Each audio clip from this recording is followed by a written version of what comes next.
De la CGT Éducation 93 et dans les initiateurs du premier tour social.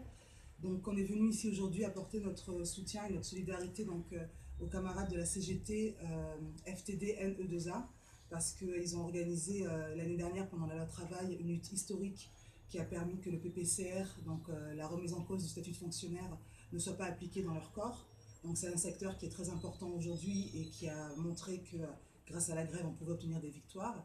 Et ils sont repartis dans un mouvement hier, le 18 avril, pour reposer encore de nouvelles négociations, de nouvelles mobilisations, pour encore plus améliorer les conditions de travail des salariés. Donc le premier tour social apporte tout son soutien et toute sa solidarité à travers une motion qui a été écrite. Et on a également le collectif étudiant du premier tour social qui salue leur mobilisation et qui pense qu'effectivement c'est la voie à suivre et qui montre un petit peu, ils font le trait d'union entre nos luttes et ce qui peut se passer, l'exemple qu'on a pour nous, la grève générale en Guyane. Donc on va poser deux questions donc, à Régis et à Fred. Donc Régis, secrétaire général, et Fred, nouveau secrétaire général, qui se présenteront après. Pourquoi est-ce que vous avez rejoint l'initiative du premier tour social? Alors on a rejoint l'initiative du premier tour social parce que le premier tour social, pour nous, il se fait tous les jours. Donc c'était complètement naturel. C'est pas parce qu'il y a une élection présidentielle que la vie doit s'arrêter. Hein. Et cette élection présidentielle, comme les précédentes, elles ont un enjeu. Hein. On est dans une 5e République où on a un homme qui va être élu, enfin un homme, puisqu'il n'y a pas de femme d'ailleurs, étonnamment, il n'y a pas de femme candidate. Hein. Donc un homme qui va être élu et qui va avoir les pleins pouvoirs sur plein de choses.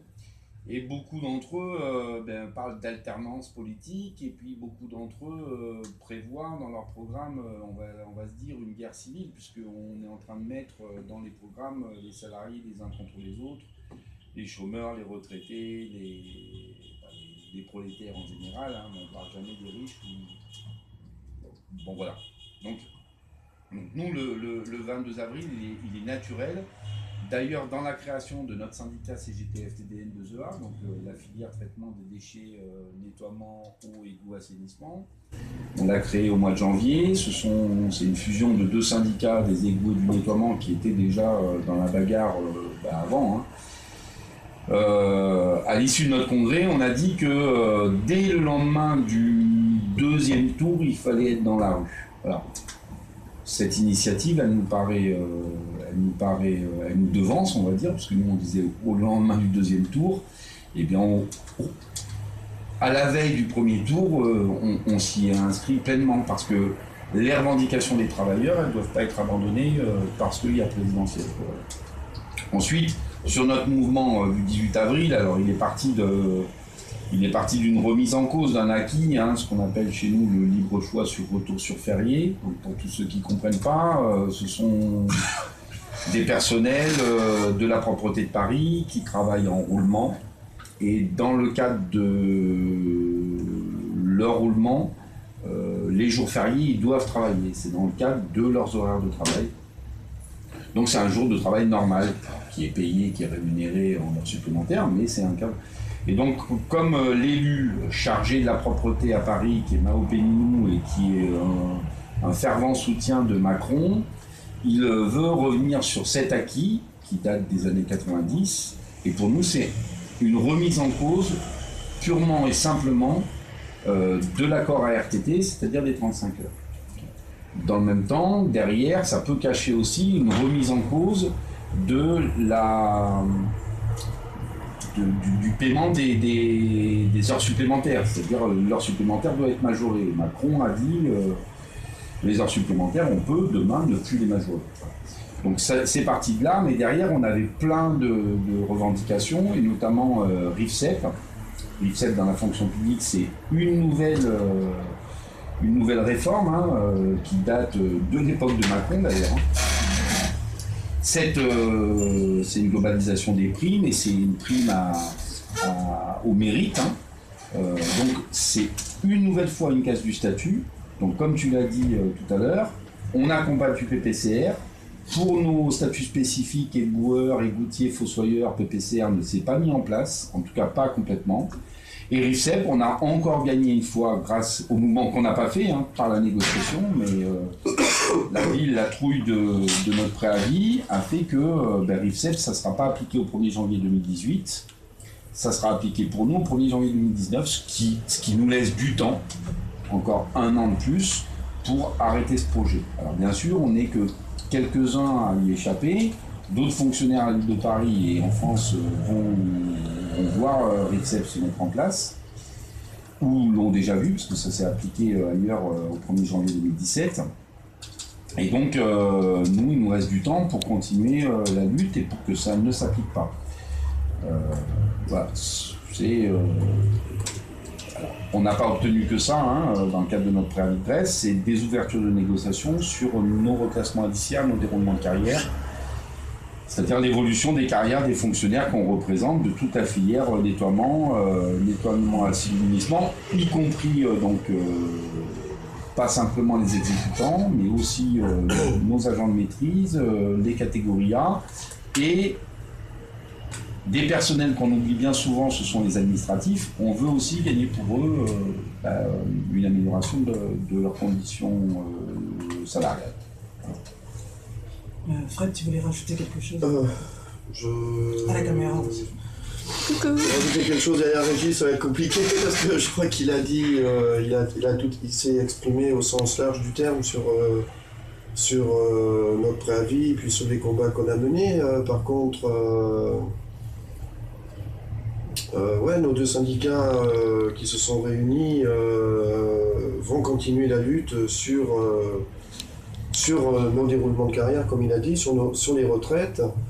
Et on voulait s'inscrire, et ça il l'a dit, sur le 22, ça a été une réflexion qu'on a eue, un débat qu'on a eu au Congrès, dans notre Congrès. Effectivement, c'était entre le premier et le deuxième tour. Là, effectivement, ça nous devance, mais ce n'est que mieux, parce qu'on voulait s'inscrire dans cette... pas dans cette campagne, c'est pas ça que je veux dire, mais c'est vrai que les ouvriers aujourd'hui sont délaissés dans la campagne présidentielle.